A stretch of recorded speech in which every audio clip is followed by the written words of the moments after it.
This meeting to order. Welcome to meeting number 109 of the House of Commons Standing Committee of Natural Resources, pursuant to Standing Order 1082 and the motion adopted by the committee on Thursday, June the 6th, 2024. The committee is commencing its study of the Trans Mountain Pipeline expansion. Today's meeting is taking place in a hybrid format. All witnesses have completed the required connection tests in advance of the meeting. I would like to remind participants of the following points. Please wait until I recognize you by name before speaking. All comments should be addressed through the chair. Members, please raise your hand if you wish to speak, whether participating in person or via Zoom. The clerk and I will manage the speaking order as best we can. I use these two cards. Yellow is a 30-second warning. Red is time's up. I'll try not to interrupt you mid-sentence. Now, I would like to welcome our witnesses with us for the first hour today. From the Canadian Association of Petroleum Producers, Greg Spruill, Vice President, Tolls and Tariffs by video conference, and from Cenovus Energy Inc., John McKenzie, President and Chief Executive Officer by video conference. You'll have up to 5 minutes for opening statements, and I'll start with Mr. Spruill. The floor is yours, and you have 5 minutes.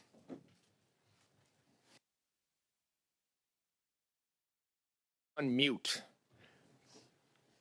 Please unmute yourself and go ahead. Sorry. No problem. Good afternoon, Chair and committee members, and thank you for the opportunity to meet with you today to speak to the benefits of the Trans Mountain Expansion Project to the entire Canadian economy. My name is Greg Spruill, and I am Vice President of Tolls and Tariffs for the Canadian Association of Petroleum Producers, otherwise known as CAP. CAP represents Canada's oil and natural gas producers from coast to coast, including the conventional, offshore, and oil sands sectors. The upstream oil and natural gas supply chain stretches across the country, reaching thousands of businesses located in every province, supporting over 450,000 jobs for Canadians. When factoring in induced employment, that number nearly doubles to 900,000 jobs. The jobs created by the industry are high paying. The average wage within the conventional oil and natural gas sector pays about $47 per hour more than the national average, which means higher standards of living for workers and higher income taxes for government. The industry is also one of the largest employers of Indigenous peoples in the country, and hundreds of Indigenous-owned businesses make up a significant part of the supply chain. There are two major points I want to make today in my opening comments. First, the Trans Mountain Expansion Project is a positive net benefit to the Canadian economy and will deliver benefits for Canadian businesses and taxpayers for decades to come. This project will support Canadian crude oil production growth and allow for increased access to global energy markets. This will contribute to Canada's GDP, provide positive support to trade balances, create and sustain Canadian jobs, and generate additional revenues for governments that help pay for our teachers, doctors, roads, and social programs.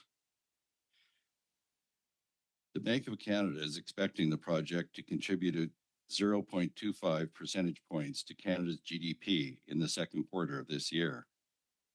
To illustrate this further, this increase is larger than the total increase in British Columbia's GDP growth for this year. Recent reporting has indicated that the Trans Mountain project has also enabled Canadian oil exports to reach record levels, contributing to increased trade balances. Record exports are also contributing to government revenues.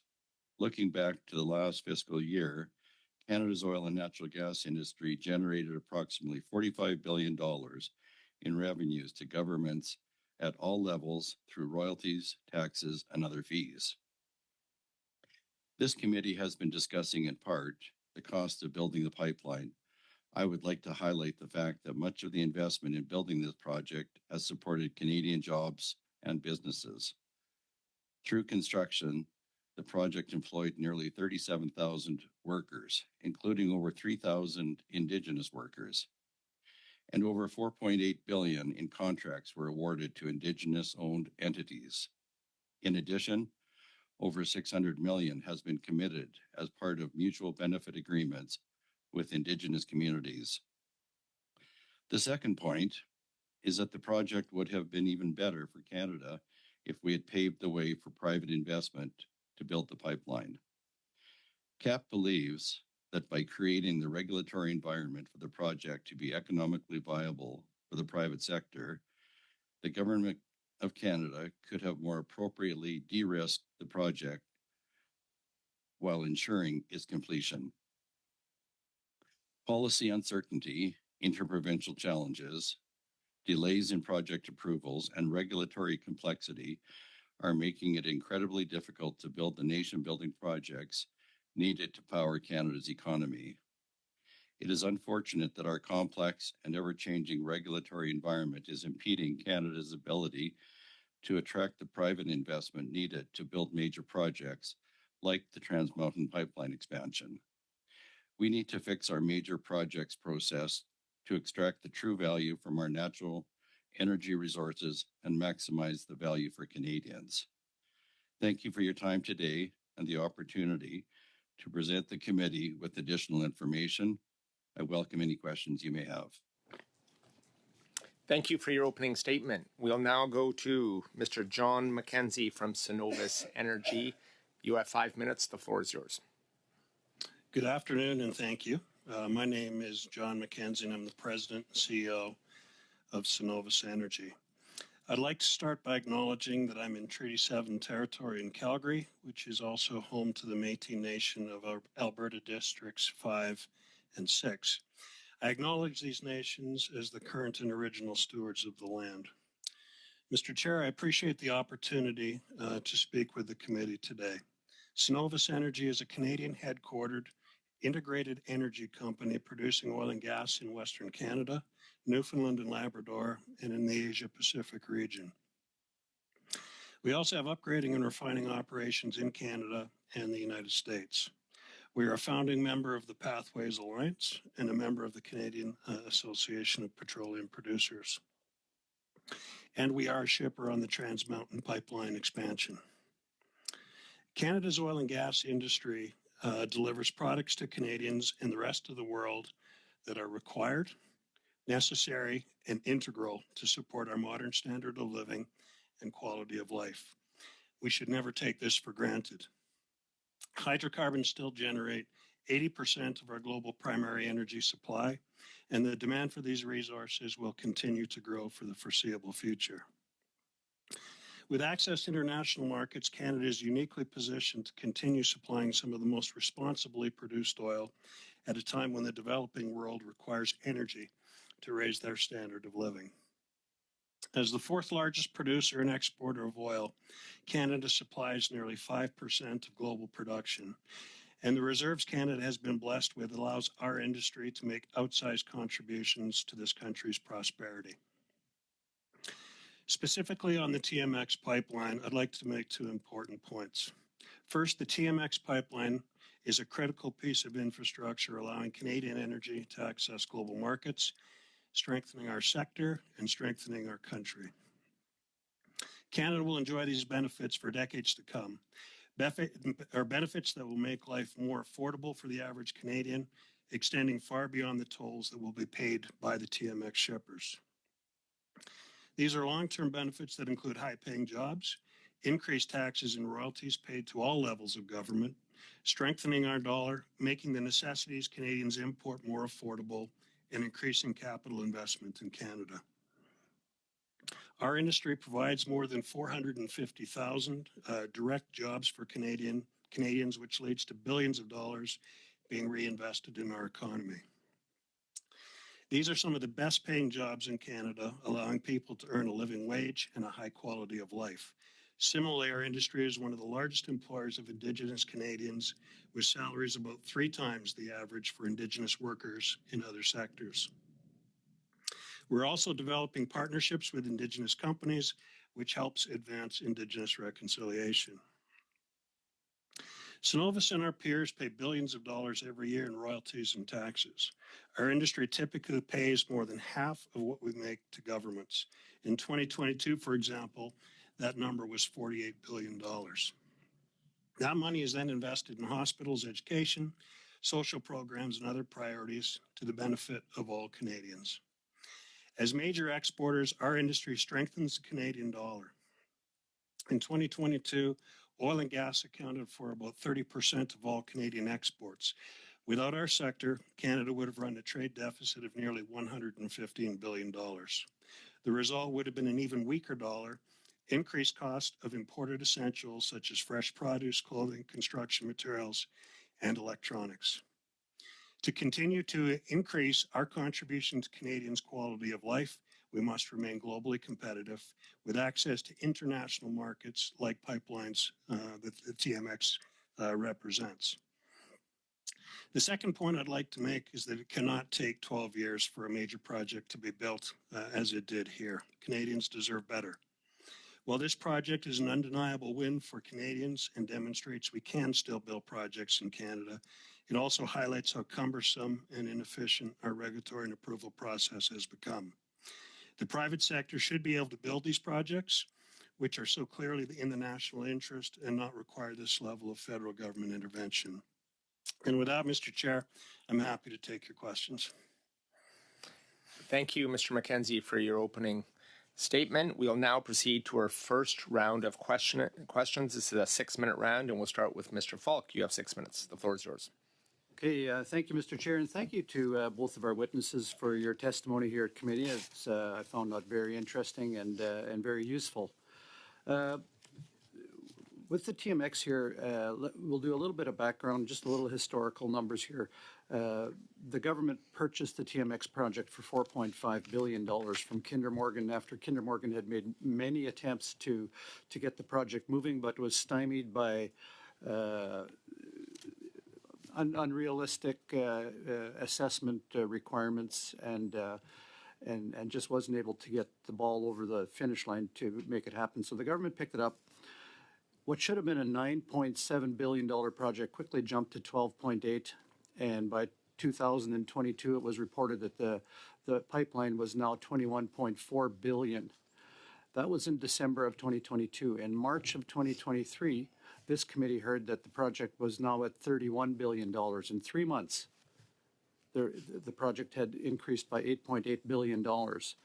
In April of this year, it was reported that the project was now at $34 billion, and in May it would begin to start shipping oil and transporting oil down the pipeline. So $34 billion in April. It's October today. In order for something to be used, it has to reach substantial completion, but that doesn't mean it's totally complete. Do either of you have any idea what the total cost of that project will come in at when it's totally complete?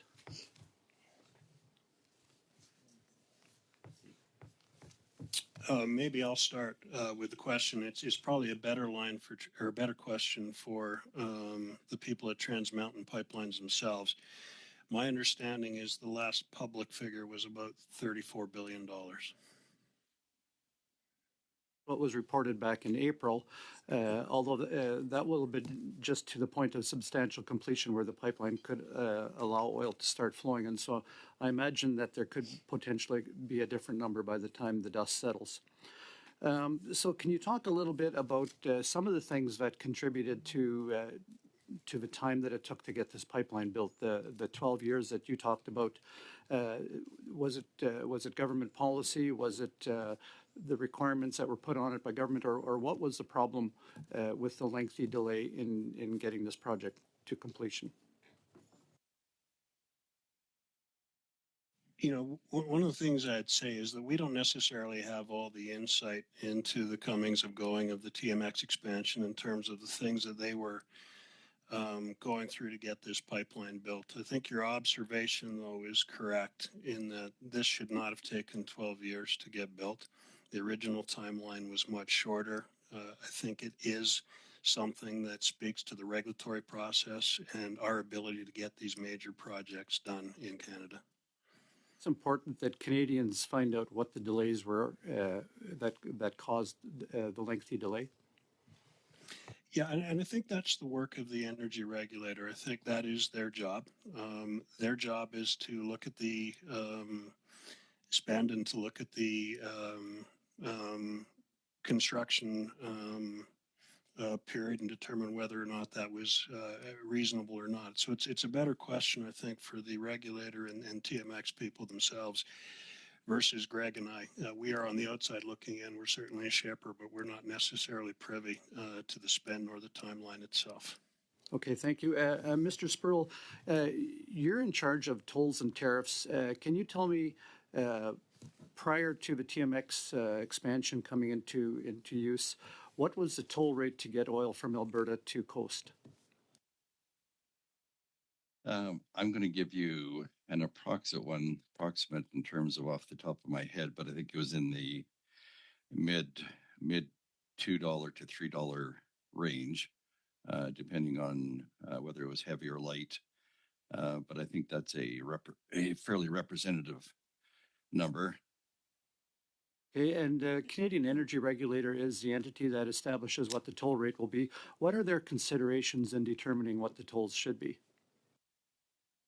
Yeah, well, they have a number of tests that are really standard across the board for pipeline tolls. And it starts with, first of all, costs have to be prudent. And so the assessment of the costs that are before them, they will do an assessment. And the costs can't go into the tolls if they're not found to be prudent. And then secondly, tolls have to be just and reasonable. And there's a lot of dimensions to that, but the just is really fairness. And they look at what the underlying agreements were between the parties that agreed to the commercial arrangements. And reasonable encompasses a lot of things, such as competitiveness in the marketplace. What do you anticipate the tolls will be once the energy regulator makes a determination in 2025?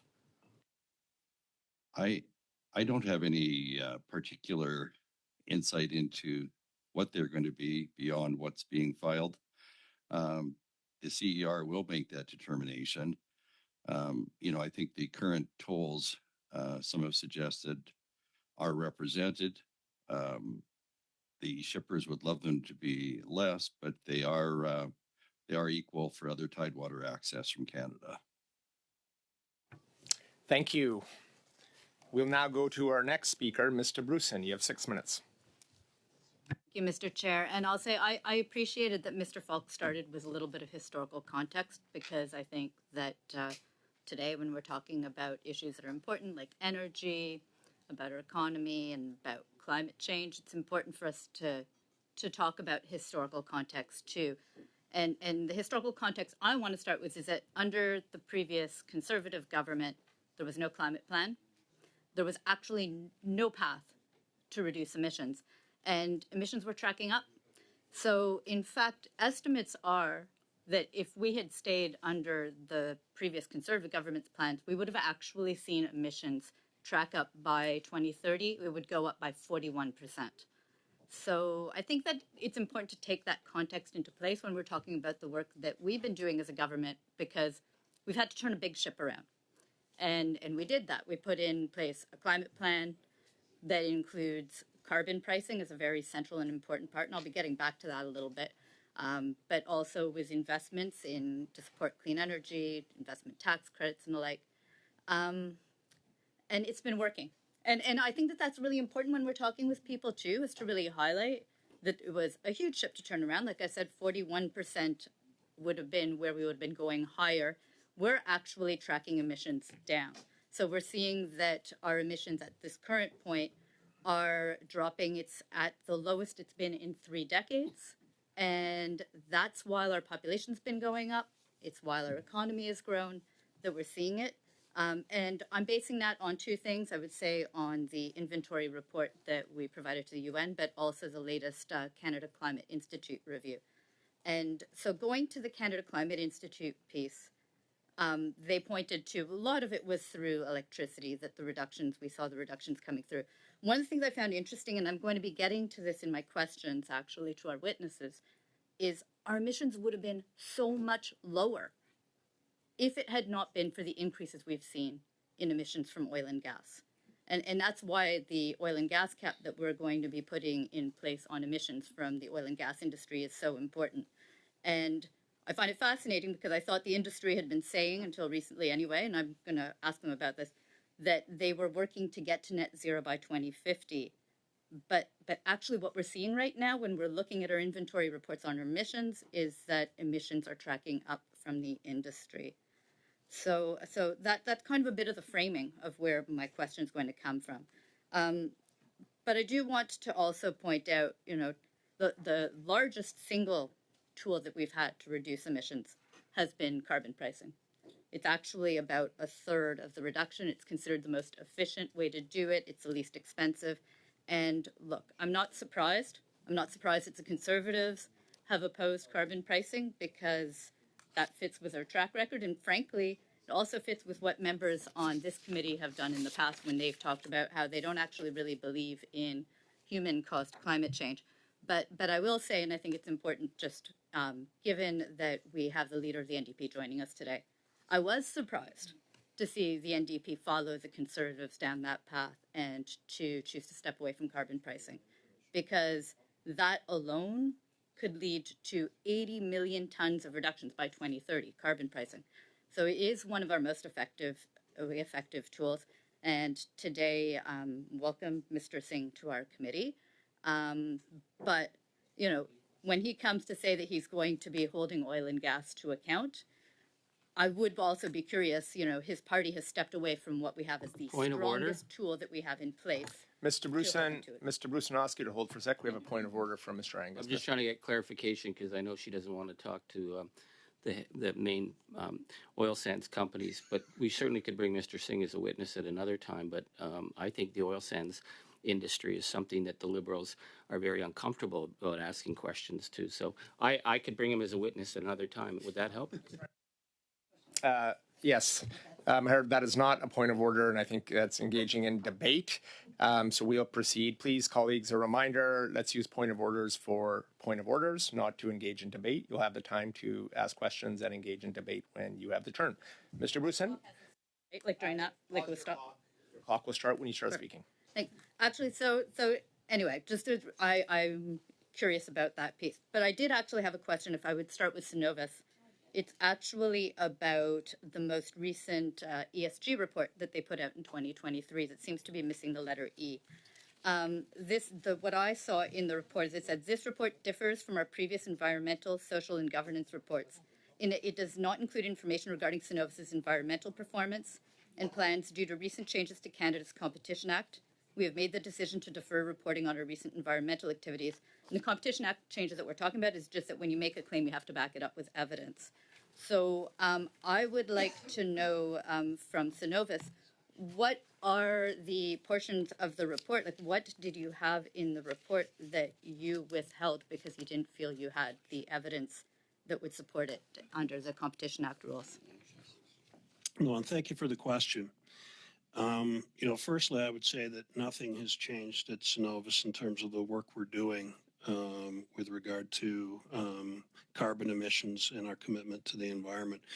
What has changed, however, is Bill C-59. And Bill C-59 was a piece of legislation that came in without consultation and without a introductory period that requires all environmental representation. No, I asked actually. Sorry, I'm sorry. It's just because I only have very little time, and my question wasn't about what the regulation says. It was actually about what was withheld from the report that couldn't be backed up under the Point rules. of order. You talked it out. He's trying to answer your So, question. He's colleagues, explaining exactly why. Ms. Stubbs, that's not a point of order. Mr. Brusin, you have the floor. Please go ahead with your question.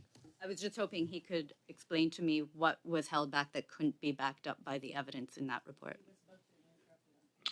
Yeah, again, I take a bit of issue with the way you phrased your question, in that what we've taken out of the report are pieces that we're waiting for clarification on under Bill C-59, and in particular, what that bill particularly means by recognized international standards.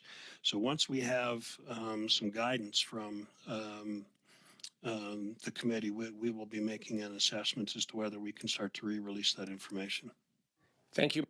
That round of questioning time's up, and we'll now go to Monsieur Simard for 6 minutes. Merci. Thank you very much. Mr. McKenzie, I hope that you can hear me clearly. Is the interpretation coming through clearly? Can you hear what I'm saying? Just give me some sign. Nod your head. I don't want to lose my time here, Chair, but I want to be sure that he can hear the interpretation. Can you hear the interpretation? High school French. I tried my best. Non, mais pardon, No, I don't want my time to be reduced, to be cut, but I'd like him to be able to hear the interpretation. The interpretation? Can you just give us a thumbs up that you can? I can't hear any interpretation. We're just going to suspend for a moment while we get this sorted out. We're suspended.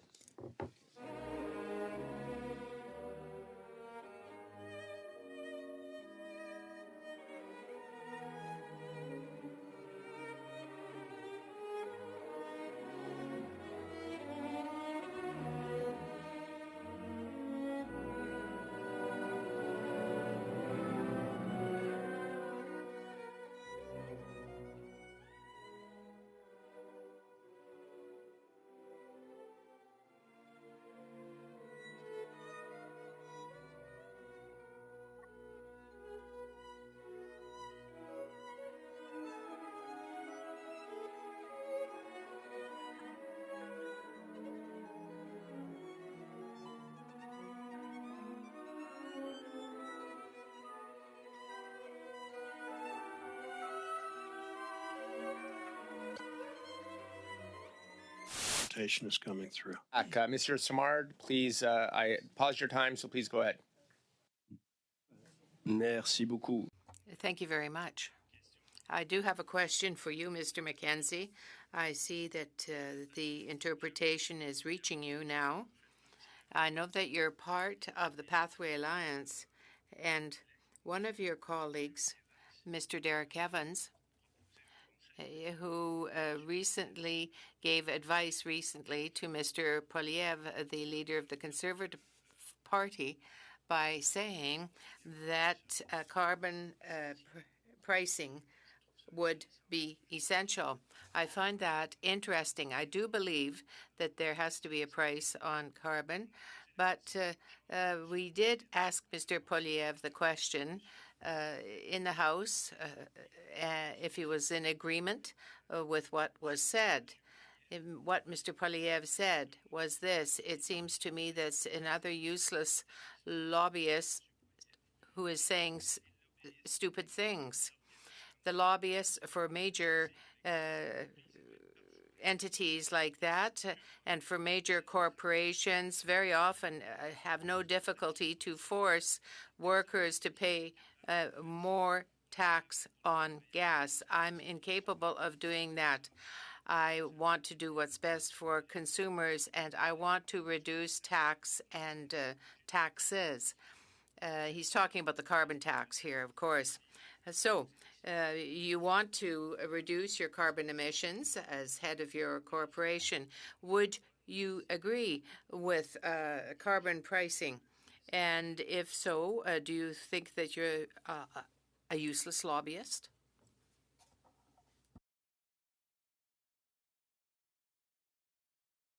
You're on mute, Mr. McKenzie. I apologize. I was saying, I think with regards to the carbon tax, I think our position has been quite clear. And to reiterate it once again, I think what we've said publicly is that a carbon tax can be an effective tool to reduce carbon emissions. However, it needs to be universally applied, and it can't be done to the detriment of making industry uncompetitive. I think one of the issues that we have with the carbon tax is it's not universally applied across the globe. It's applied across Canada, and we're talking about carving out certain pieces of the economy and certain industries for special treatment, which does make them uncompetitive.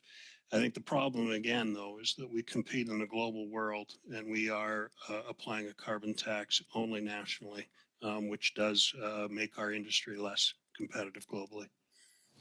Oui, bon, on pourrait faire le débat.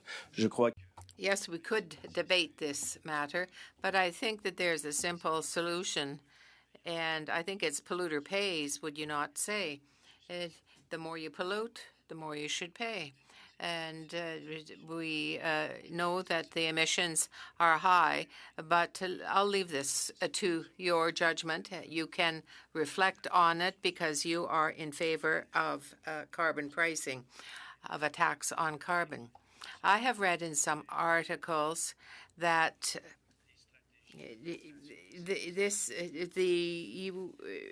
the agreement was to abandon carbon sequestration. You would be favorable to that because the price was too high to provide carbon sequestration. So do you agree with that?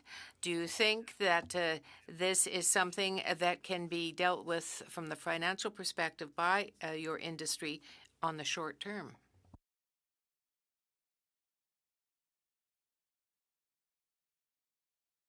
Yeah, I think one of the things that we have said, and I think this is important to remember, that our industry exports almost everything that we produce. And if we are going to make a meaningful dent in the emissions that we contribute as an industry, and they're about 25% of our national emissions, under the timelines that have been spoken to, carbon capture and sequestration is probably one of the only technologies that gets us there in the timeframes that we've allowed. I think the issue that we've spoken to is again one of competitiveness. And what we need is a public-private partnership where the federal government, the provincial government, and industry comes together to solve this problem on behalf of Canadians. Because the right answer is Canada still needs... j'ai pas beaucoup de temps, donc je vais... I'm sorry, I don't have a lot of time. I find it very interesting what you have just said. Do you think it's... Here's a simple question. Do you think that high carbon density petroleum is not competitive on the world market? What is your idea? I think Canadian oil and gas is very competitive on the world market. But the more regulation we put around it, the more things that we do unilaterally that the rest of our global peers are not subject to continues to make it less competitive. And I think that's where the TMX pipeline comes in, and that it gives us the egress that we need to get our products to market in an effective way. Thank you. We'll now go to our next round and welcome to committee, Mr. Singh. You have 6 minutes. Thank you, sir. Thank you, Mr. Chair. This is a question to Mr. McKenzie. Your colleague from Suncor recently bragged that thanks to Trudeau's TMX pipeline, that the sun is shining and it's time to make hay for big oil. But the sun isn't shining on Jasper or the 200,000 other Canadians forced to flee their homes because of floods, fires, and climate disasters. Do you accept a shared responsibility for Jasper burning down, for homes flooding, and for hurricanes that are tearing through communities? You know, when we see those kind of tragedies on television and we see the people that are directly affected by it, I think everybody's heart goes out to them and everybody feels very sorry for the victims of these kind of natural disasters. I appreciate that, but you share responsibility. Our company, Mr. Singh, I'm going to come to that, Mr. Singh. I think that we have employees inside Cenovus that have been directly affected by the forest fires we had here in Western Canada in 2023 and 24. And we know firsthand how these tragedies affect people. So do you think your industry shares responsibility in what's going on? That's the question. Yeah, I think what it does, Mr. Singh, is it highlights the complexity of the issue. I'm not a forester and I know nothing about hurricanes. I don't know if CO2 caused these fires. I don't know if CO2. Okay, so causes you're hurricanes. denying that fossil fuels being burned has anything to do with climate change. Is that what you're suggesting? I'm suggesting to you that I don't know, and I'm suggesting to you that very few people know. But what I am suggesting is that People it know? highlights the complexity of the issue, and that we need to do something about CO2. Sir, just a moment here, sir. No one is denying the complexity, but I'm saying that do you share responsibility as a fossil fuel burning company in the reality of the climate crisis we're in? Do you share responsibility in that? There's many answers, but to completely deflect and say it's complex, obviously climate change is complex, but you're a fossil fuel burning company. Do you share responsibility? Point of order. in the He's also climate an crisis Albertan that's who going on? employs Albertans. Okay. And you're asking about Alberta. And So you're not either of those Ms. things, right? Ms. Stubbs has a point of order, but I'll remind colleagues again, I've got your time on hold, Mr. Singh. Please do not use point of orders for debate. They're for point of Apologies, orders. And if you have a point of order that you have a concern of and you want to reference what that point of order is with the standing orders, you can please do so. So I'm going to, Mr. Singh, go back to you and you can continue with your questioning. Thank you. So it's clear that you're denying the impact of the climate crisis and the fact that burning fossil fuel contributes to that. That's deeply troubling. I want to also point out something that's very interesting. I want to hear your thoughts on this. Oil and gas companies like yours raked in $37 billion in profits last year, a whopping $64 billion in profits in 2022. On top of that, Justin Trudeau is handing you $12 billion in money for carbon capture projects. And on top of that, he bought your industry a pipeline, mind you, that will cost every Canadian household $1,200. And yet you still come cap in hand, you and your industry, asking for more government handouts. So let me get this straight. You're burning the planet and you expect us to pay you to do it? Mr. Singh, I reject the entire premise of your question. Wait, you reject the money that you've been given? You reject the billions of dollars in profits you made? That's a ridiculous thing to say. Yeah. Obviously, you've made these billions of dollars of profit. Obviously, you're receiving billions of dollars of handouts from the government. And on top of that, you're asking for more. So what is there to reject in that? That is a ridiculous thing for you to say, sir. Mr. Singh, we paid $48 billion to all levels of government in 2022. Yes, we did make profits, but almost 50% of that went back into government coffers. And you received billions of dollars of public money as well. That's a fact as well. Your industry receives... I'm not sure which billions of dollars you're talking about that we received. TMX Pipeline. The national report that we publish every year, it sits on our website, which shows exactly how much government money we've received and exactly how much government we've paid. And I think if you look at that, you'll find that we paid well in excess of anything that we received directly. And in fact, that amount is de minimis. I'd also suggest to you that the TMX pipeline was built for Canada and Canadians. And the benefits... It's built for the oil industry. It's built for your sector, for your industry, in $1,200 per Canadian families to subsidize your sector on top of the billions of dollars you're receiving.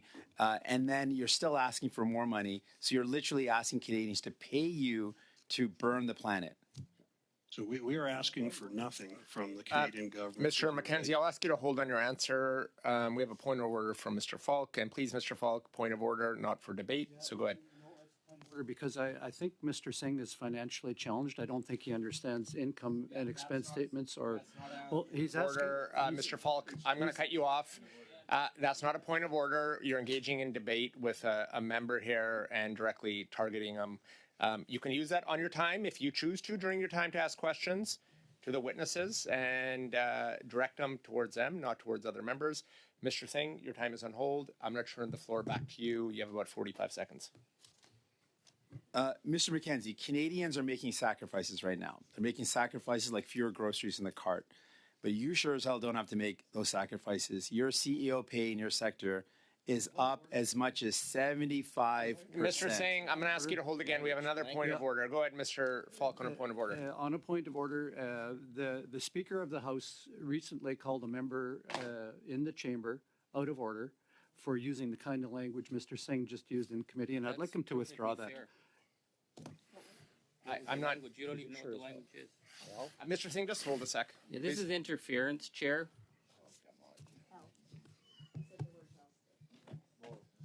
I'm not sure what. Speaker, so the look, Speaker ruled it out of order in the House. It certainly should be out of order. not. I did not hear what was said, but I'm gonna ask all members, Mr. Falk, excuse me. I'm gonna ask all members to use parliamentary language throughout our conversations. We'll do our best to make sure that any unparliamentary language that we hear, we will. We can go back into the record and look and see if anything unparliamentary is said. But I will turn it back over to you, sir, so you can continue on your questioning. Apologize. Pause the time for a second. Yeah, the time is paused. You have a go ahead. Of course they did. Yeah, I just want to make sure, Mr. Chair, you're okay with it. I said, you sure as hell don't. And if there's a concern about that, I can change that. But I just want to make sure you. Because these guys right here, the Conservatives, just for the folks watching, I'll ask everybody to hold for a second. Interrupt because they want to defend these guys. And Mr. Singh, just hold for a sec, please.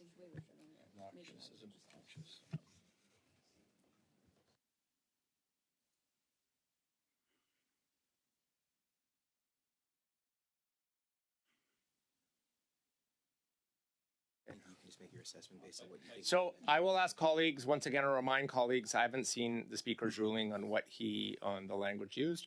We can go look at that, but I will ask all colleagues to focus on using parliamentary language here at the committee. That's not offensive towards anyone. And if we focus on that, I think we can get through today's meeting without any concerns. So thank you for your point of order. I'm going to go back to you, sir. And you have about 35 seconds left, I believe. Sure. And please go ahead. So Canadians, I said, are making a lot of sacrifices. You sure as heck are not. CEO pay is up by as much as 75%. But Cenovus fired 2,000 workers just a couple years ago, and as many as 50,000 workers could be fired because of your automation plans. You're returning 75% of your cash flow to your shareholders. So your profits don't create jobs. Your profits don't reduce emissions. Why are you using public money to give millionaires raises and to fire workers? Very short answer, Mr. McKenzie, as we're at the end of time, but go ahead. Please provide a short answer. I believe the numbers that you were talking about were the workers that were laid off as part of the integration work between Husky and Cenovus. And that was all part of the public record. I don't know how to answer your question, Mr. Singh. You don't know how to answer because there's no answer that's justifiable. Time is up. You'll get another opportunity afterwards. Thank you. We'll now go to our second round of questions. And Ms. Stubbs, you have 5 minutes. The floor is yours. Thanks, Chair. I appreciate that. I would just note that Mr. McKenzie, of course, said that the private sector could and should build pipelines in Canada. But since Mr. Singh is here and raised this issue of the major struggles that Canadians now face because they can hardly afford to heat, eat, feed, drive, and house themselves, and especially as Thanksgiving is coming and there are pictures online showing that some Canadians are looking at a 10-kilogram turkey costing over $80. And after 9 years, more Canadians they're forced to visit food banks than ever before. Chair, I would just like to move the motion that I gave notice of on April 12th, 2024, given that on April 1st, the Liberal government increased the consumer carbon tax by 23%. 2, that 70% of Canadians and 70% of premiers are opposed to the latest carbon tax increase. 3, that the NDP premier of Manitoba recently came out against the carbon tax and plans to put forward a proposal to exempt the province from the carbon tax. 4, 1 in 5 Canadians are struggling. They live in energy poverty. So all of us together, in order to lower energy costs for Canadians living in energy poverty, the committee report to the House its recommendation that the Liberal government abolish the consumer carbon levy, more commonly referred to as the carbon tax. I would urge all members around the table to vote for this motion to axe the costly carbon tax so that just at least a little relief can be provided to struggling Canadians, their families, their loved ones this Thanksgiving weekend so that they can afford to eat. Why don't we vote on it right now? Okay, well, we have a motion on the floor and we have a speaking order, so we'll get through the speaking order and hopefully deal with that. Mr. Bruson, the floor is yours. Thank you, Mr. Chair. So we have witnesses here that we're definitely going to want to hear from, and so I'm going to be suggesting that we go there and go back to our witnesses. But just before that, I appreciate that the member opposite talked about Thanksgiving and the upcoming day, because it does give me a chance to highlight the fact that next week Canadians will be receiving the carbon rebate wherever the federal backstop applies. And with that, they will be seeing for the first time the doubling of the rural top-up on that payment. So I recommend that they do look out in their account. It'll be a direct deposit or they'll get a check, but the carbon rebate is part of the carbon pricing system, which the Conservatives apparently are suggesting that we scrap. And never mind the fact that carbon pricing, as I mentioned at the very beginning, is the most efficient. And when I say efficient, it is the cheapest way of dealing with emissions.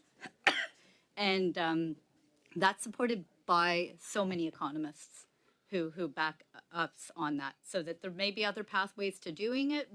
Not that the Conservatives have suggested a single other path that they would to doing it, but I will say that the challenge is that it's an efficient system, and I would fully support it. But I would like to suggest that since we do have witnesses here, and I would really like to be able to ask them some more questions, that we adjourn the debate on this motion.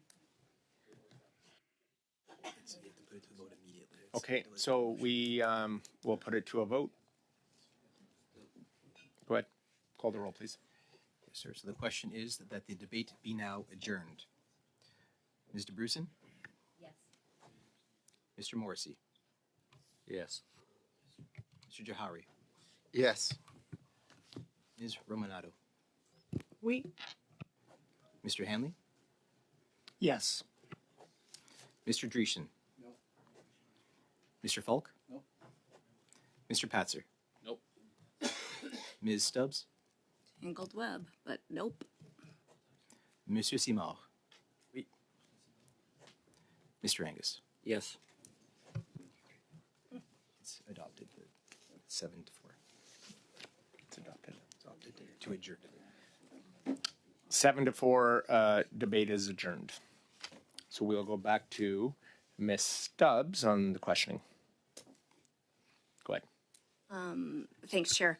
Mr. McKenzie, maybe you can expand on the contributions that Cenovus and the oil and gas sector make for jobs, businesses, powerful paychecks for Canadians, and as well, importantly, all the very, very significant revenue that is sent, as is your responsibility, to all three levels of government to provide the social programs and services that all Canadians in every region benefit from, support, expect, and if you would, especially you could comment on that importance in particular for Indigenous communities, people in rural and remote regions where often the opportunities that operations like yours are the only economic opportunities available in some places.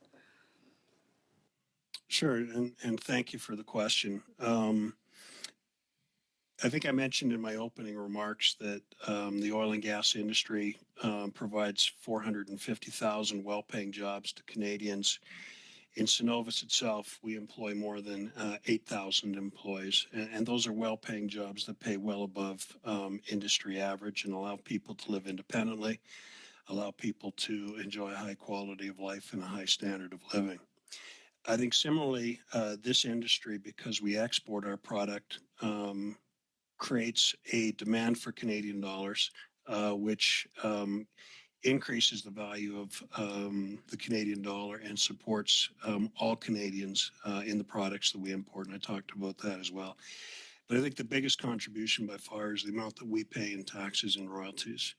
And royalties are something that's actually unique to the natural resource industry, in that we actually make contributions to the government well before we make any profits. So even in times of low commodity prices, governments across Canada can count on the support that they get from the extractive natural resource industry. And those amounts, including the taxes we pay, as I mentioned, are more than 50% of what we earn. So when we make profits, Canada benefits, not just in terms of royalties and taxes, jobs, and the Canadian dollar, but also in terms of the investment that we make. Thank you, Mr. McKenzie.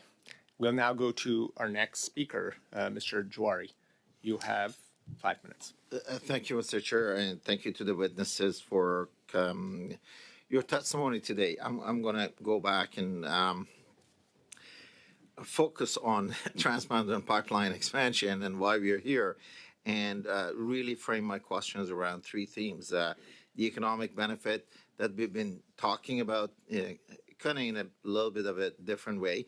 I also like to get some sense around the investment that's being made in clean energy, especially carbon capture.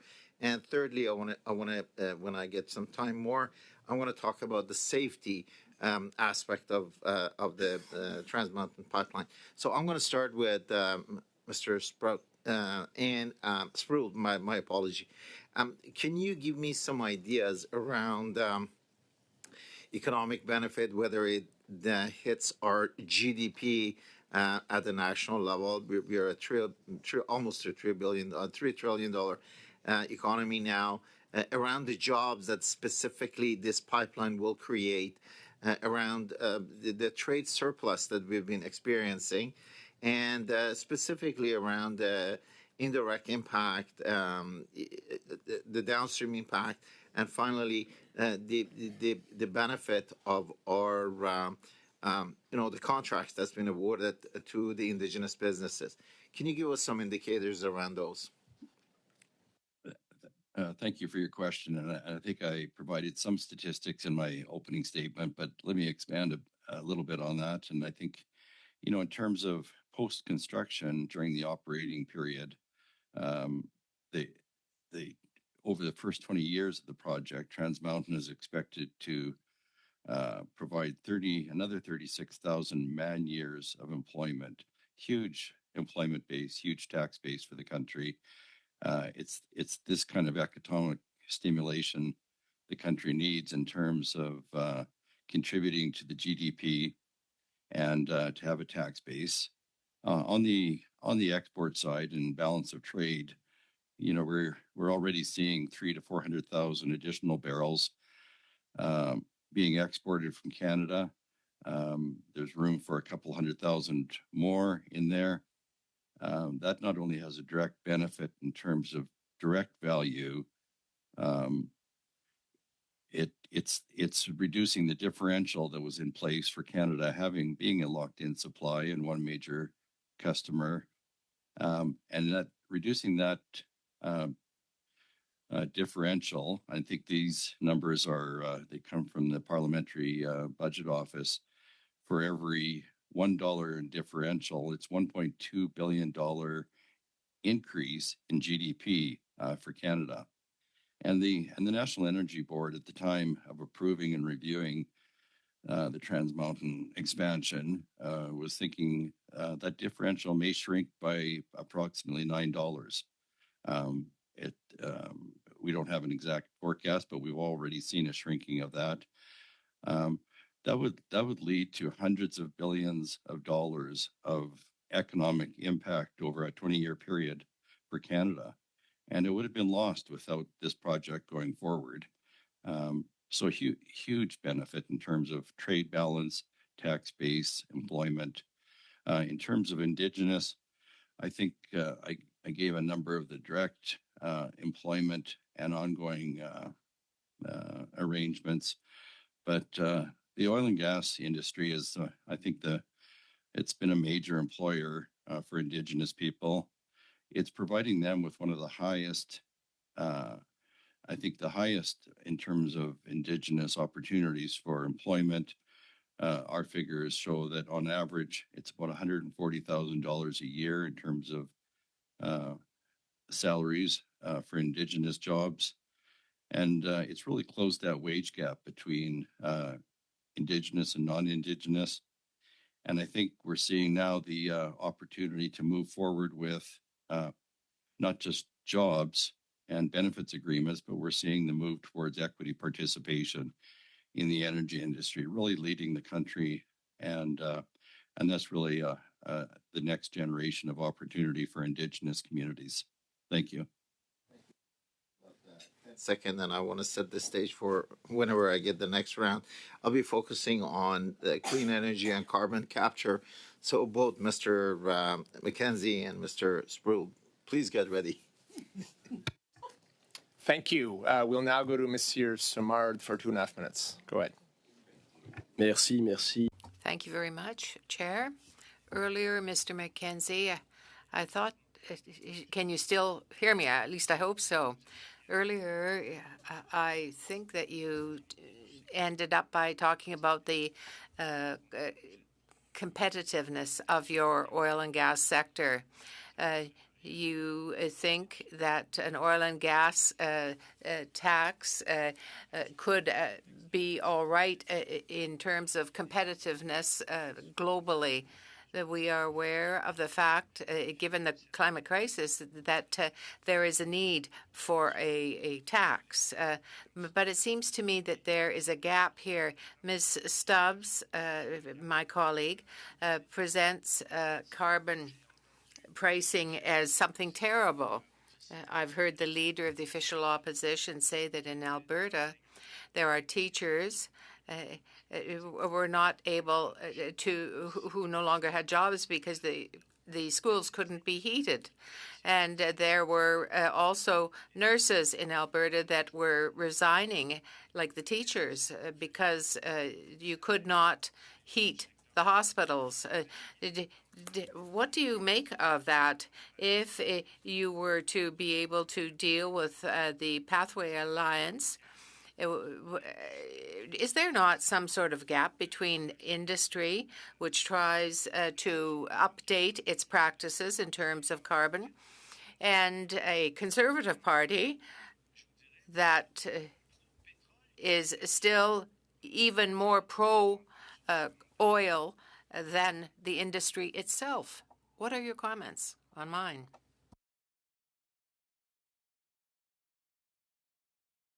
Yeah, so to be clear, I think what I said is the carbon tax erodes the competitiveness of our industry, and that it's nationally applied as opposed to globally applied. Sorry, I missed the last part of your question. If you just wouldn't mind quickly repeating that, I'll answer that. I was saying that you seem to have environmental practices that do not seem to fall in line with the Conservative Party's view. Do you think that your point of view is perhaps higher than that of the Conservative Party? Oh, I think that the Canadian oil industry is one of the most heavily regulated industries in Canada and produces some of the most responsible oil produced globally. And we've had a Conservative government here in Alberta for decades.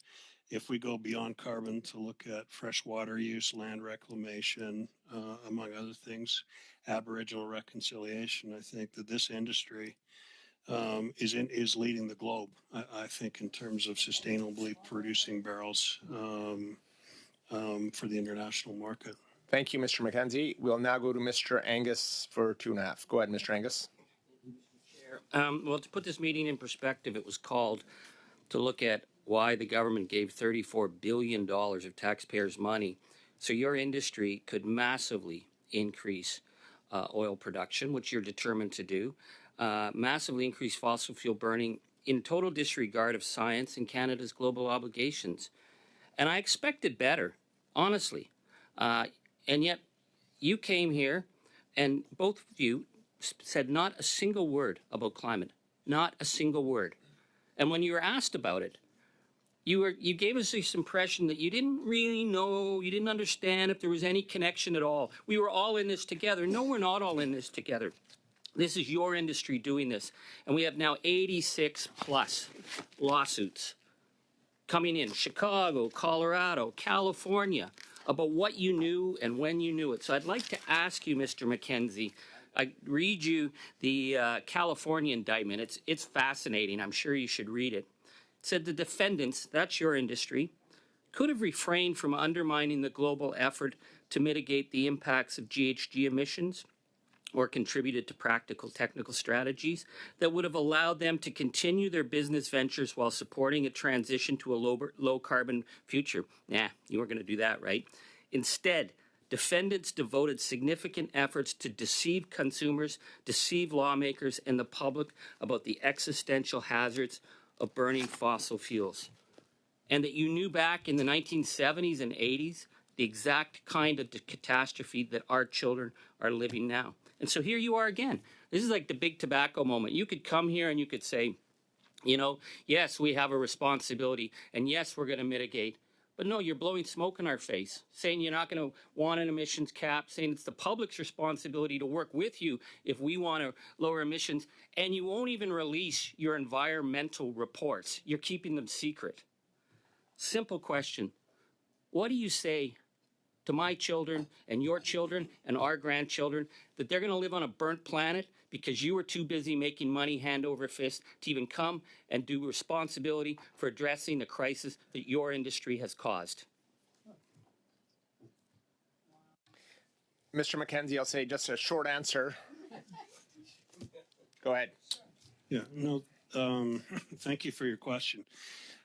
I think what we've said, Mr. Angus, and we recognize we're 25% of Canadian emissions, and we've given, through the Pathways Alliance, we think a path forward on how we can reduce that.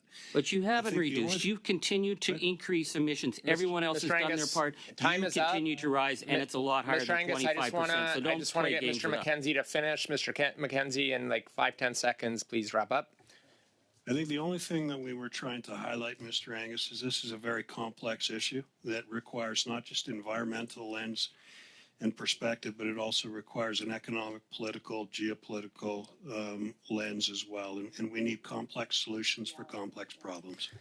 Thank you, Mr. McKenzie and Mr. Spruill, for coming to committee today and testifying. If you'd like to provide the clerk any additional information, you can do so via a brief and send it to the committee clerk. Thank you once again.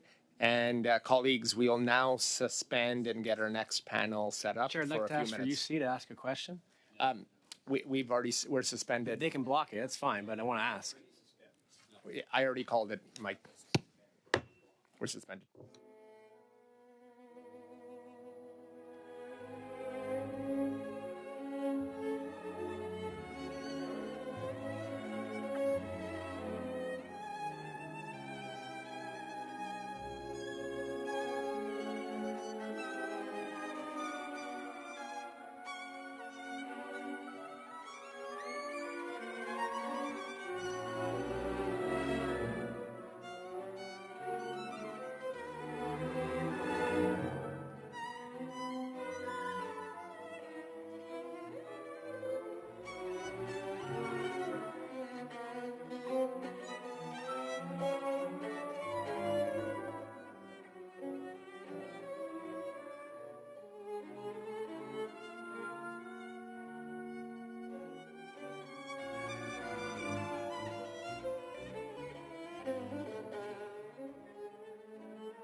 I call this meeting back to order. I would now like to welcome our witnesses with the second hour today.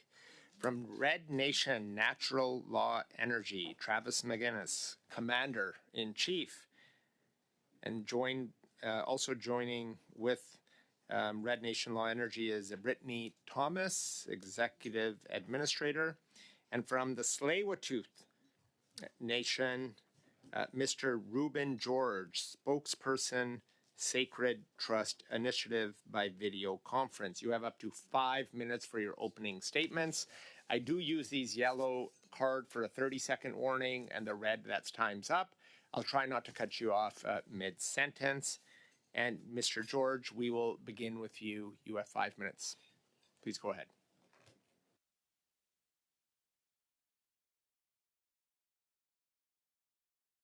You are on mute, sir, if you... Still on mute. Unmute. There you go. Good. Sorry about that. I was pressing it and it wasn't working. Well, hello everyone. I'm Reuben George from Tsleil-Waututh Nation, ACM Hutchka CMCI. It's Galutsnot Stat Tsleil-Waututh, Yupanonsnot Tsleil-Waututh Squamish. I'm sitting here in my territory. Right across from me is the TMX terminal. Tsleil-Waututh people hold a sacred and legal obligation to protect and defend and steward the water, lands, and air resources of our territory for all generations. The nation does this through asserting, exercising governance and stewardship rights. It is our obligation to restore the health of our inlet. It is no secret that TWN, my nation, is opposed to TMX. We've been following the project for 10 plus years and have participated in numerous processes to advance our concerns, including the NEB, the CER hearings, 2 rounds of consultation, and 2 legal challenges. We also produce our own independent analysis of TMX grounded in our own undistinguished law and informed by world-class spill and economic analysis. Tsleil-Waututh is a leader in economic development in the lower mainland of BC, but our business must undertake accordance to the Tsleil-Waututh law with the obligation to restore the health of our Burrard Inlet. We've been tracking the underlying economics of TMX because according to the Canadian legal test, the economic benefits of the pipeline are supposed to justify the burden, including the infringement of TWN's Indigenous rights oil risks bill and climate-related risks. Our economic analysis have consistently shown that TMX will not be profitable. We have conducted numerous expert economic analysis that conclude that Trans Mountain is not economically viable and will not return the profit to its owners. Since 2015, report after report has indicated that the economic case and the need for TMX has crumbled. We attended Kinder Morgan's AGM in Houston, Texas on several occasions and met with the Kinder Morgan's largest institutional investors of Wall Street because we knew the company was not accurately communicating the risks and uncertainty facing the project. We studied the 2013 toll methodology, and we understood that the economics could only support a profitable project of about $10 billion max. Contrary to popular understanding, this is the reason why Kinder Morgan walked away from TMX. But they hoodwinked Canada on the way by selling it for $4.5 billion.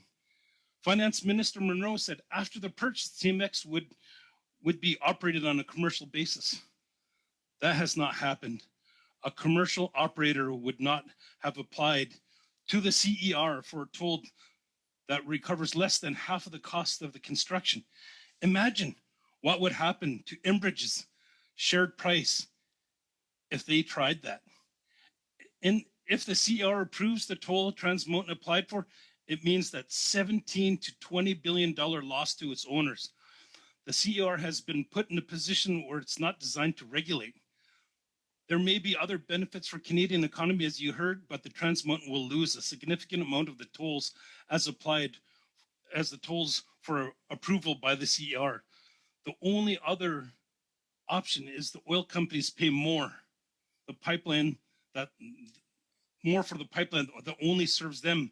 And like they said earlier, they have record production and profits, while Canadians are still struggling with the cost of living. We predict that a debt write-down might be spun out as economic reconciliation. But let's be clear, this is a massive subsidy to the oil and gas sector. In short, come down to the question, who do you think will pay for this pipeline? Should it mostly be the oil companies who are its only customer and primary beneficiaries, and who are recording record profits? Or should it be mostly taxpayers who are struggling with the cost of living? I'd like to know where each of you stand on this. Lastly, TWN is concerned by federal government expresses intention to sell the pipeline, and specifically to First Nations. This will in effect allow the federal government to rid their hands of this failed catastrophic economic venture, while being able to style it as a move towards reconciliation. We understand that First Nations across Canada have varied interests and needs and will make decisions that are best for their communities. We are, however, concerned that this pipeline will be pitched to First Nations as a viable economic opportunity without fully informing and information being provided. They will be burdened with the liability of a spill. Selling an oil pipeline with bad economics to First Nation groups is a modern day equivalent of gifting smallpox blankets. The long-term harm outweighs the original gift. You know, it's a catastrophic mess. At one day, this time last year, we had 434 fires. We seen the Chilcotin River, main tributary to the Fraser River, be filled up with half of a mountain that fell into the river, backed it up for 12 kilometers. Mr. Rubin, I just asked you to wrap up if you could. We're over time, and just want to get you to conclude your opening statement. Well, okay, thank you. And you know, the political theater here could be frustrating, and I've been watching this really close. And I think it's time for me to have a snack. Thank you. Thank you for your opening statement. We'll now go to Mr. McGuinness for 5 minutes, sir. The floor is yours. Mr. Chairman, I'm honored to be here amongst Canada's finest. You know, I share a heartfelt welcome to all of you. My name is Travis McGuinness. I'm a surviving descendant member of the Treaty 7 territory Tsuut'ina Nation, but also have Treaty 6 bloodlines from Sad Lake Cree Nation in Musquechief, Alberta. So I'm a proud member, of the Tsuut'ina Nation, past Indian Act elected leader, but also hereditary leader. I'm a man that carries our traditions with faith and belief like all of you do here when you're sworn into office. And in our way, in our traditional way, it's important to be proud and to share where you come from and what you've earned. We as our hereditary sovereign organization, Natural Law Energy, was created to compete also, practice, Canadian customs, which is in a corporate system. And we were invited to participate in the KXL. And it was through treaties 4, 6, 7, and 8 that participated. And we amalgamated all the leaders in those territories that were part of the Crown consultation,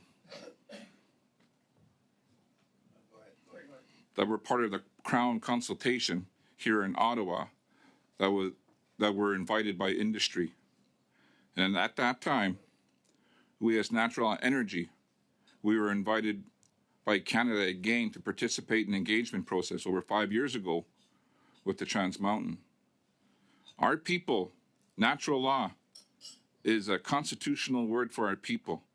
Natural law is a real thing. We understand where we come from, which is why we have sun dances. And your science holds today that, everybody came from the sun. The sun was the first, mother to this galaxy we know, and that's part of the Milky Way. With our natural laws, we understand creation. We understand the cosmos. We understand Mother Earth. We have that connection, which is why we get into energy. Energy is a big part of humanity today. And it's the thumbprint that we bring from our traditions that could bring balance. This is actually the first time, and we're blazing trails. And I speak, for the chiefs that I've consulted with along the way, working on a Trans Mountain from Edmonton to the southern peninsula of Vancouver Island, from the Cree territory, the Dene, where I come from, as well as the Squamish Chief Dale Harry, as well as Lower Nicola Indian Band Chief Stu Jackson. These are just a few of the allies we have to try, bring a better way of living to our people. Our people, you've been through the last 500 years, been in survival mode, living amongst the newcomers. We have our stories and our creation stories that we share. And our natural laws is our education that come from the sun dance, the sweat lodge, horse dance, chicken dance, just to name a few. That's our education. That's our way of life. And we walk two roads with that life. And we want to work with everybody at the table. We want to be in survival mode or playing defense for the next 500 years. We understand energy. We've worked with energy. I myself, know that we can bring, a lot of good to the AER, and it's understood and it's fair. I can hear both the right and the left speak here today. And I agree with both similarities. But I do believe it's the indigenous, which you call us, that bring a good balance to the development, of natural resources. And it's through our studies and through our knowledge that we can implement, new policies, which we call laws. And our natural laws are God creator given and God creator protected. So it's with respect that I say this here today. We've been engaged for the last 5 years and we spent millions. And I'll leave you with two last thoughts here. We talk about millions, we talk about billions. some of my team had mentioned, if I was to sit here with all of you for 1 million seconds, it'll be 11 days.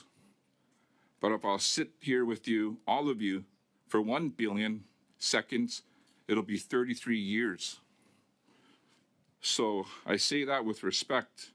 There's a big difference between millions and billions. We have our ways of trying to function and move forward respectfully with everybody. I'm just glad when you guys first came, they say Columbus called people Indians. Just glad you guys didn't call us turkeys. Thank you, Chairman. Thank you, Mr. McGuinness, for your opening statement. We'll now proceed to our first round of questions, and I'll begin for 6 minutes with Mr. Patzer. Go ahead. Well, thank you very much, Chair, and thank you so much to both witnesses for coming here today. I really do appreciate it. One of the most distinct honors that I have had in my time as a member of Parliament was joining with Chief Francis from Nicanee First Nation for a sweat and smudge ceremony when Natural Law Energy was going through the Keystone XL process. So I'm just wondering if you could talk just a little bit more about what that project would have meant for your nation, and if you want to just talk a little bit more about some of the great work that your nation is also doing on energy and what that's meant for your community. Well, some of the things that come forward during that time, and yes, Chief Elwyn Francis was at the table with all the other chiefs from Treaty 4, 6, and 7, and we did something really historical there. We brought nations together, to purchase the Keystone pipeline within Canadian boundaries. And I do believe if Biden didn't pull it, you'd have more access to housing, essential needs. Everybody's smart here, and most importantly, we bring a thumbprint of understanding our Mother Earth. And our people in Alberta, like anybody, our nations in Alberta, our treaty nations in Alberta, I should say, have lived amongst oil and gas. My fourth great grandfather, who was chief and signed Treaty Number 7, signed some oil deals with the Northwest Mineral Company. So that's how far back oil and gas goes in our nations. We're talking early 1900s, late 1800s. And we know that in our territory. It is common knowledge. So we understand that we must bring a balance with the essential needs, but also, our wisdom at the table, because we have that connection to creation. Thank you. Trying to get multiple treaties together to form under natural law, that's quite an accomplishment. And I'm just wondering if you could talk about how many communities are involved in this and just what the proposed project here would mean for those communities. Well, I sit here today, I'm by myself. I'm honored to answer the call, the invite. But behind me, there's a lot of wisdom from elders, to technicians, to engineers. And I think a lot of what we work on is blazing trails for Indigenous. We just don't want to be marginalized anymore when it comes to industry. A lot of the stuff that happens in our territories, our traditional territories, have us sitting on the sidelines, have us sitting us looking in. So to be here and speak, with my feather hat as a hereditary chief, I crown chiefs. I've given a feather hat to your Prime Minister, Trudeau, but also was part of the crowning ceremony for the AFN National Chief, Cindy Woodhouse, at the beginning of this year. I was part and parcel to all of that. So, to speak, for all treaty areas, they have different needs, and there's different environments but the engagement process that we do have is always traditional. We go in there and we ask the elders first for their permission. Anything to do with buying pipelines are being part of it, we go to the ceremonies and we go to the elders and we ask them if it's right, if it's okay. Thank you. Your opening remarks, you talked about the future and what that might look like for your nation. I'm just wondering, for the next generation, for the young people, I'm just wondering for opportunities that do exist, or maybe what opportunities could exist if Natural Law Energy, or if it's successful in its bid to buying this pipeline, those opportunities going forward. I'm just wondering if you could speak to the importance of that and also what it would mean for the elders as well. So just to be clear here at the table, one of the things is it's Natural Law X, and the X symbolizes our forefathers when they signed treaty. They didn't know how to speak English or write English, so they marked the treaty with an X. But that refers to Natural Law TMX. So just like you practice safer ways to do, corporate governance in Canada, we as well too. So we take the good as much as anybody else, and we try our best. So we incorporated another company called Natural Law X, which holds that distinction from Natural Law Energy, which was after the KXL, and Natural Law X, which is Natural Law TMX. Whole different set of members. One's from Edmonton all the way to the southern peninsula of Vancouver Island, and we have about 40 nations that we're talking to. And the only way you get things done is through a band council resolution. You shouldn't be running around saying that you have nations on your side with a chief one-person signature. You got to have a band council resolution to come to the table, and you practice it through a GP and an LP with your practices in corporate Canada. Thank you. We'll now go to Mr. Bruson for 6 minutes. Thank you, Mr. Chair. It's been really interesting. So I want to thank both of you for coming and speaking with us today. I guess if I was going to start with Mr. George, because both witnesses today have been talking about the law, and my question is, you're both presenting very different perspectives on what the future for this pipeline should be. And so the question that I have is, starting with Mr. George, under the Tsleil-Waututh Nation's laws, like, how would this get resolved? Like, what would be the way to figure out when we seem to have very differing points of views on what the future for this pipeline should be?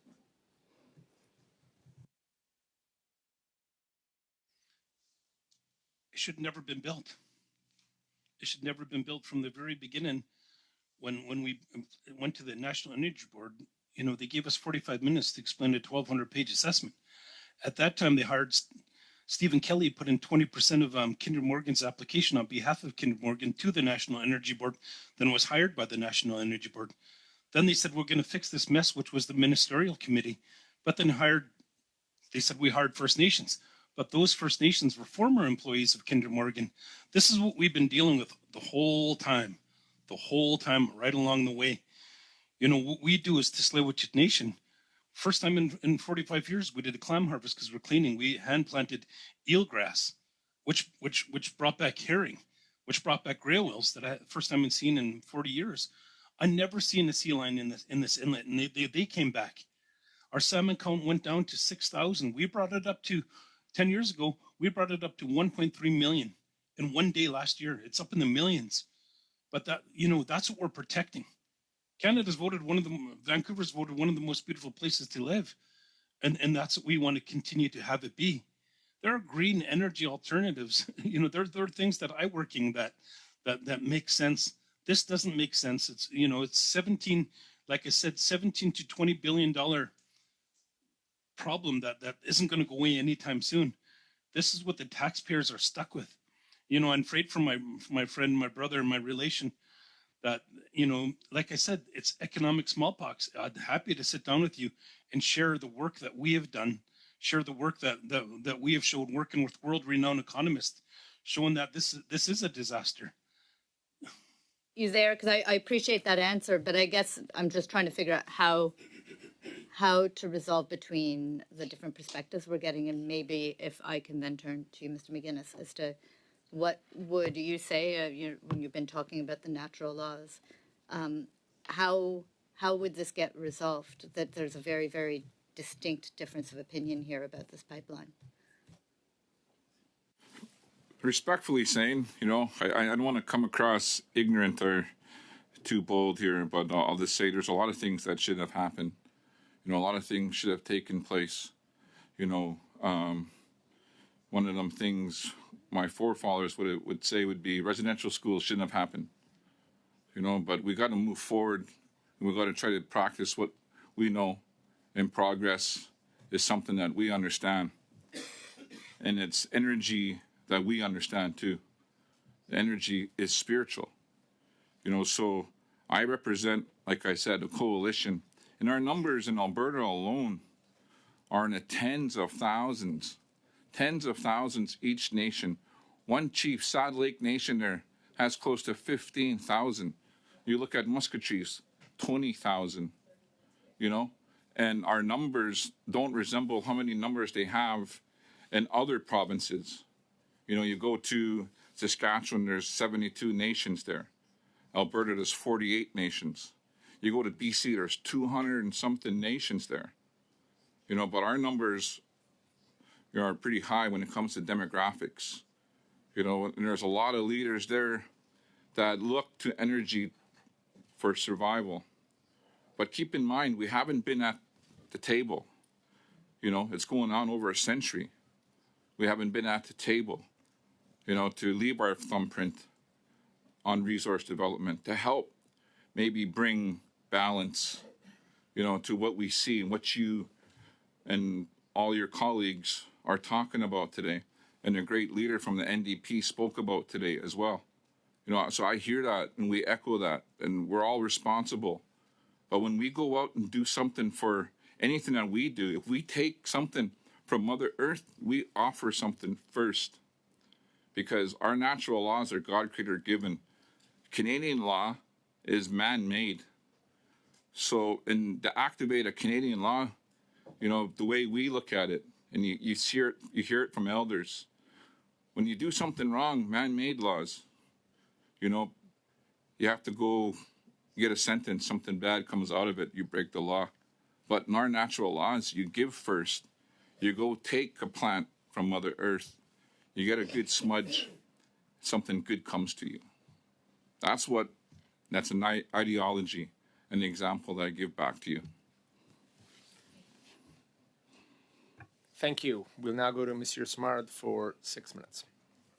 Merci. Thank you very much. Thank you very much, Chair. Mr. George, can you hear me? Can you hear the English interpretation? Can you hear Mr. George? I'm afraid. We will suspend for a moment.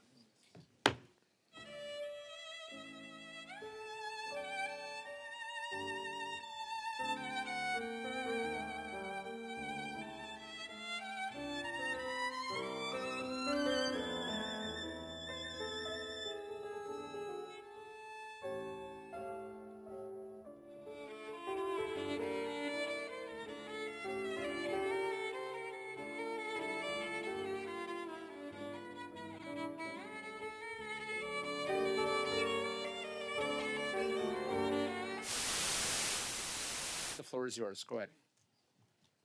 Excellent. Donc, Excellent. Can you hear me now, Mr. George? Can you hear me? Yes. Good. I certainly appreciated the remarks that you made, your testimony. And I understand your bitterness and your disappointment. And you do the same thing as me. I eat chocolate when I'm frustrated. So I heard what you were saying. You feel, then, that you were consulted in an inadequate fashion on the Trans Mountain project. Am I wrong in saying that, or am I right? Yeah, definitely. We weren't consulted. That's why we ended up going to court. That's why we created our our 1,200-page assessment, our spill analysis, our clean analysis, and multiple economic studies. We have to push that. We have to push that and make sure that we were heard. And it was all every step of the way, from the very beginning, from the National Energy Board to over a decade ago to present time today. And that wasn't coming across in good faith. From the very beginning, from hiring former employees of Kinder Morgan to be a part of this, was just showing the direction of where they wanted to go in and how they weren't going to listen and how they railroad our Indigenous rights. Donc, je comprends que dans I understand then that you were just consulted for form's sake only. They didn't want to listen to your point of view. You spoke about an independent analysis that you produced. Could you file that with the committee? That would be very interesting for our analysts. And you also said something that really piqued my curiosity. You said that the government's will to transfer the pipeline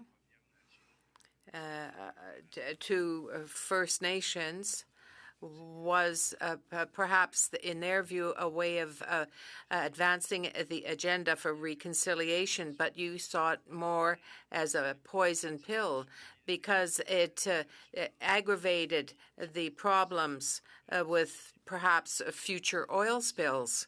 So would you accept my analysis of what you said? Are you in agreement with me?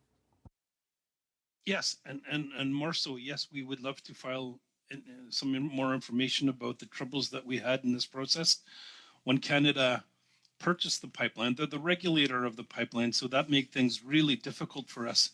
And you know, I'm Coast Salish. I'm one of our Longhouse leaders in our ceremonies, but also I've been adopted into Sundance families, what my brother was talking about. And, you know, I have a declaration that over 30 chiefs that are Sundance chiefs signed saying that they oppose this because it's in our law. It's in our law. What we receive in our ceremonies, what my brother is talking about, it was enlightenment. Where the enlightenment comes from in ceremonies is how we all use in every single ceremony worldwide. And I traveled the world and I prayed in every corner of this earth here. We use fire, earth, water, and sky. When we receive enlightenment, we also turn around and protect those things that we use. That's the fire, earth, water, and sky, and everything that's on top of that. So, you know, it's our law to protect what we love. It's our law to enhance what we love. And that's what I was explaining with Tsleil-Waututh of how we introduced elk into our territory, brought back grizzly bears and wolves and everything like that. But, you know, this is a stranded asset. This is a stranded asset. If this toll goes through, it's worse. There's going to be, like I said, $17 to $20 billion debt that the taxpayers are going to be stuck for. What we should have is the oil companies pay for it. But if the tolling goes through, our estimation, it's going to be $23. Are they going to subsidize that? $22. Is Canada going to subsidize that? Put us further into debt? It's a big fear of what we're doing. Can you imagine how we would be green energy leaders if we invested that money into something that makes sense, that could help us all? You know, if we did that, for example, it would be $180 million to build a hydrogen plant that would make 3,500 tons of green hydrogen a year.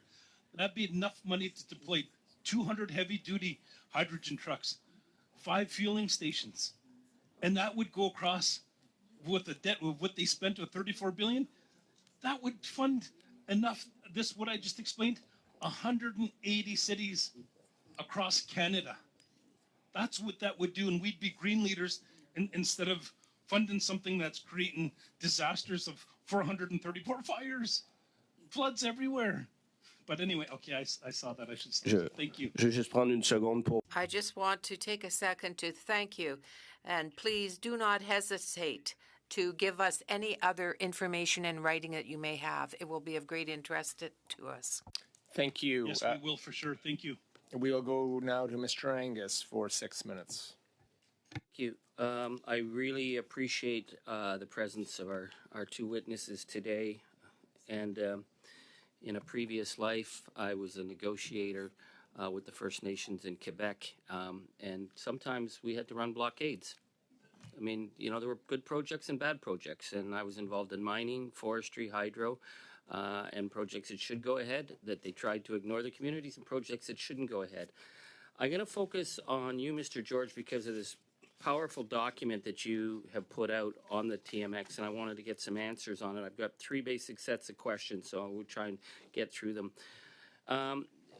You are at the inlet where there's been a lot of concern if there's a blowout. I mean, we know what happened with the Enbridge blowout in the Kalamazoo River with bitumen is much worse than oil. It was disastrous, and they're still picking up the pieces. So in the First Nation communities I worked in, the community that sort of took the lead was the community that had the greatest impact on their traditional territory. Would you say that you are facing risk, serious risk, if that blows out in your territory? And part of that, then, have you been approached to be part of by the reconciliation pipeline? You're on mute, sir. There you go. TMX is supposed to come up with their own spill analysis, and they still haven't. That was one of the conditions, but we did, and you know we found, Mr. Angus, is that within hours, 1 million people would get sick, 500,000 birds will die. You know, you have people like my mom who live here, and I live here, and you know. When we presented to the National Energy Board, we said, it's a shame that you're making decisions on people that are going to be here forever. We're not leaving anywhere. And we challenge you with a question. How many of your people live here today? How many of your kids that are adults, have they moved away already? They're nomadic people. We're not. My mom and me and my family, we're here forever. And the catastrophic likeliness of a spill of over 85% is something that we can't stand for. And that's what we said from the very beginning. Thank you. I just want to clarify that they don't have a spill plan and they were approved. That's pretty reckless, don't you think? Yeah, they came up with it late, but that was one of the conditions. Sorry, I'm corrected. They did have a spill plan, came up late. And that a commercial enterprise.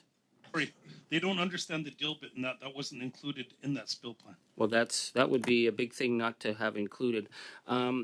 You've written that the tolls being less than half of what they should be has made this a project that the Canadian Energy Regulator should never have approved, that the National Energy Board, the CER, and even the federal cabinet decisions, that the whole justification was that there was an economic argument, and yet, according to your analysis, more than half of the cost of every barrel of bitumen that goes down there right now is being covered by the taxpayer. Based on that, you state that this violates the principles of the Canadian Energy Regulator Act and should have been struck. Why did you think that this project went ahead?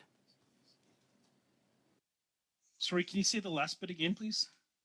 Said that this project should have been denied because it violates the principles of rate making and fails to meet the standards set out in the Canadian Energy Regulator Act of being just and reasonable. So why would they have approved it? That's the $1 million, or I should say, $17 to $20 billion question here. You know, it is. We've been saying all along it doesn't make sense. It doesn't make sense for Tsleil-Waututh, the Vancouver people, British Columbia people who are taking all the risk and receiving the least benefit from it. And it's a big problem, and I agree, it should not have been. And I'm happy to include this in the information that we're going to send you. The other thing that I find is really shocking, so we're not going to talk about this as a carbon bomb tonight, the fact that this massive increase in bitumen burning is going to have a huge destabilizing impact and vastly increase emissions. I want to ask you about TMX's climate plan in case there's a climate disaster. I mean, look at what happened in the Fraser River. Look what's happening with the landslides and the fires. And yet, under their toll plan, they were supposed to have a plan that justifies the burdens, including infringement of Aboriginal rights, oil spill risks, climate impacts, protection of endangered species. And yet, you're saying in your report that they don't have the money to cover off impacts from climate-caused catastrophes. Doesn't that just sum up everything about TMX? Yes, it does. And we went to the insurance companies and they backed out when we explained some of exactly what you're talking about, some of these problems. And we don't have to look very far. Exxon Valdez, over 30 years later, is still a mess. It's still a mess. And not to mention all the people that took them to court that were cleaning with that toxic foam that we're spraying. All of them tried to sue them, but it was delayed and delayed and delayed, and all those people ended up dying, and none of them were constipated. None of them got anything back from that. And that's that. We have so much to worry about here, especially the work that we're doing. Like I said, we really enhance what we have here. One of the busiest parts here, and we've been doing clam harvests because we've been cleaning the inlet. The salmon count was up. We reintroduced elk into our territory, brought back grizzly bears and wolves and flowers, started to complete the ecosystem. One disaster ruined all that. Thank you. Thank you, Mr. George. Thank you so much for that. Thank you, Mr. Angus. Yep. Colleagues, we're going to go with a shortened round of 4-4-2-2 so we can finish right on time. And please try to... okay, yeah, so we're going to go 4-4-2-2 and Mr. Okay, 4-4-4. Okay, go ahead, Mr. Falk. Okay, thank you. I don't want to be that nice. Mr. Chair, and thank you to our witnesses. And I do want to ask Chief McGuinness some questions. But before I do that, I want to agree with Mr. George on several things. And I want to thank you for your testimony. I do agree with you that the government should have never bought the TMX project. It should have left it alone. And I'm as frustrated as you are that there's been $20 billion spent on that project, and we need a full accounting, and someone needs to be accountable for that money. And it's a shame, and you are right. Today, the Canadian taxpayer is on the hook for that, and that needs to be resolved.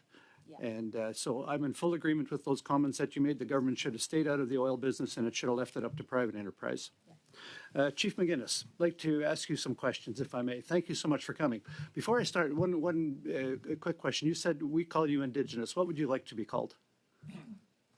That's not for me to decide, but me as a surviving descendant member of Tsuut'ina, we've always in English we always refer ourselves to the real human beings, That's not the question, but you just made that comment. And I wanted some clarity there. I didn't want to misrepresent you. Our first two presenters at our committee meeting today, Mr. Spruill from the Canadian Association of Petroleum Producers and Mr. McKenzie from Cenovus, both indicated the significant contributions that Indigenous peoples have made to the construction of this project, but also the significant benefits that they're going to experience and realize. Could you expand a little bit? First of all, do you agree with that? And could you expand a little bit on that, please?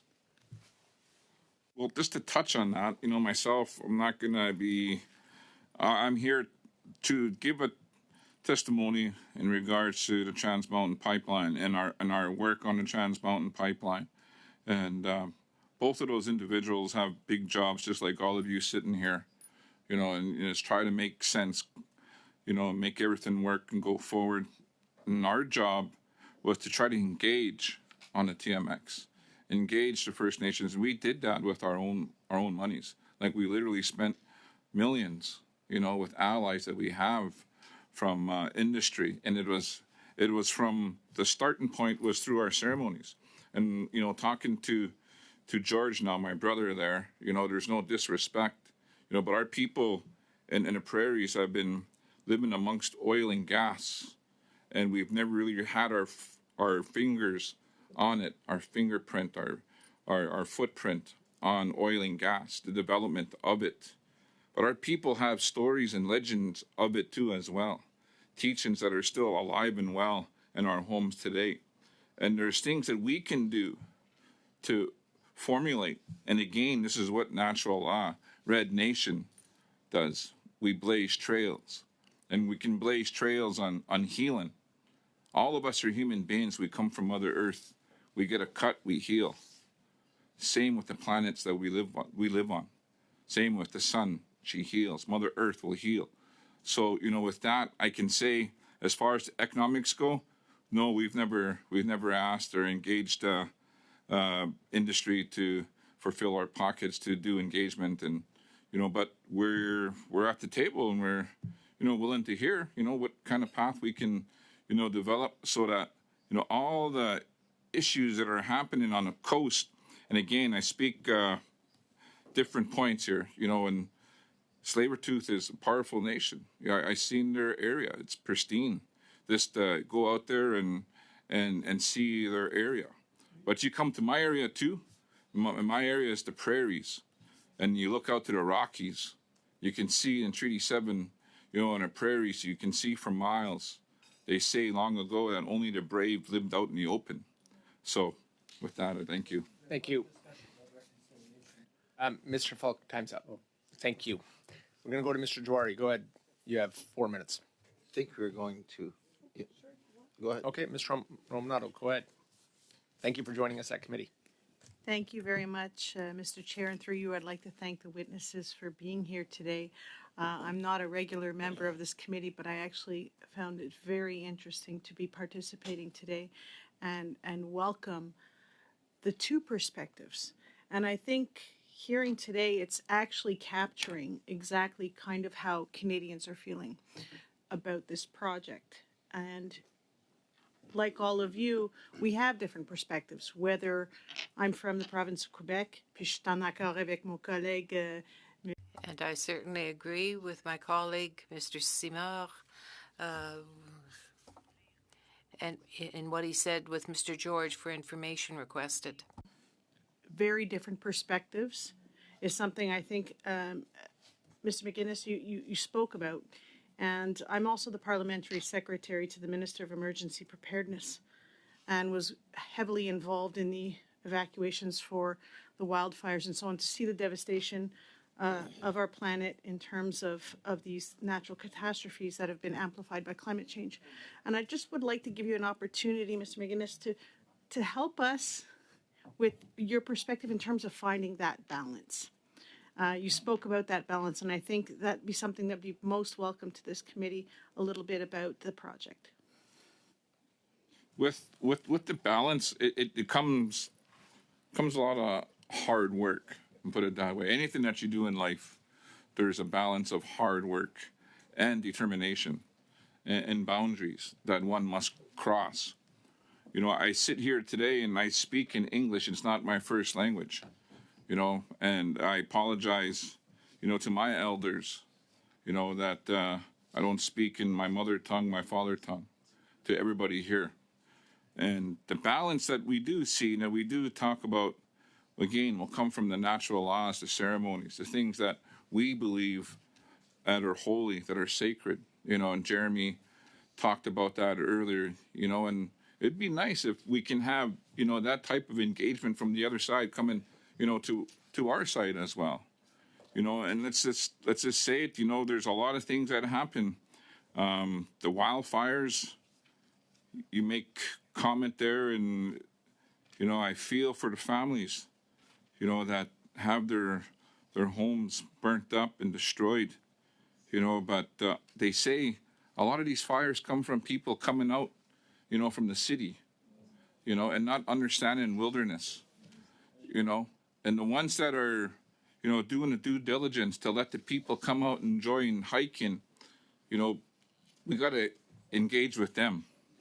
We got to ask ourselves, Why are these people going out there throwing a cigarette? And a lot of these wildfires are happening from that. You know, the respect to the land is something that we carry.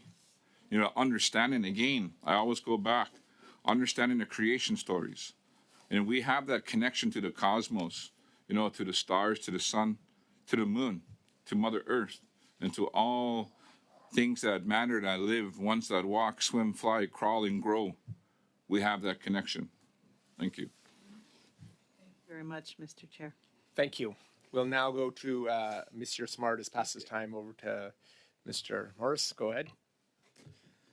Je veux commencer par I'd like to start by saying thank you to Mr. Simard. Mr. George, you spoke a bit about theatrics, and I want to start by saying thank you to you and Chief McGuinness as well, because I think what I've heard from both of you throughout the last hour is coming from your heart, and I think this place is better when we have that.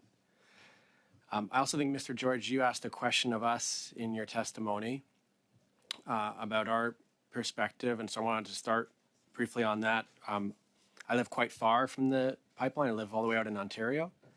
But for me, the decision to purchase the pipeline days after this government affirmed that we were, in fact, in a climate emergency is one of the reasons why I decided to run. It was devastating for me at that time. But I don't live near the pipeline the way you and your ancestors have for time immemorial. And so I admire the advocacy that your nation has pressed for so many years. I'm also just mindful that this committee heard for the second meeting in a row, this time from oil and gas CEOs, their quotes, "This is an undeniable win." One of them wasn't sure if CO2 caused climate at all, but he thought that Canada will enjoy the benefits of TMX for decades to come. It's a critical piece of infrastructure. Meanwhile, you've called it economic smallpox. I was wondering if, Mr. George, if you could reflect on what we've heard today from these CEOs, what does that bring up for you?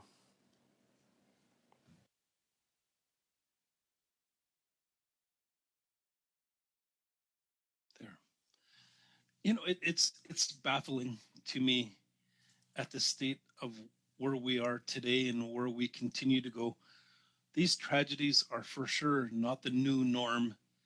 It will progressively get worse. We have a hurricane right now in the southwest of the United States that's causing havoc. You know, I mentioned the fires. I mentioned all this. You know what I think of, Mr. Maurice, is what my grandfather would think, Chief Dan George, if I tried to explain to him that there are 434 fires in British Columbia in one day at once, what an atmospheric river was of how the floods and the landslides cut off Vancouver from the rest of Canada for months, or to explain these hurricanes that are happening, that the change of weather, that the ice melts are melting, or even to have them to witness, to see how the tides even here have changed since his lifetime. You know, and to deny that they don't, when I spoke multiple times at the United Nations. I spoke multiple times at the United Nations, and many scientists explained how fossil fuels are responsible for this, and not to try to do something about it, and not to try to move forward, and not just as an industry, but also as leaders of Canada. Leaders of Canada, where we do, I just explained it, 188 hydrogen plants with 200 trucks, 100% green hydrogen. We could move in that direction. We would be leaders in the world of green energy if we took the money and spent it on something else. So how I feel, and it's baffling. It's baffling, but you know what I think of?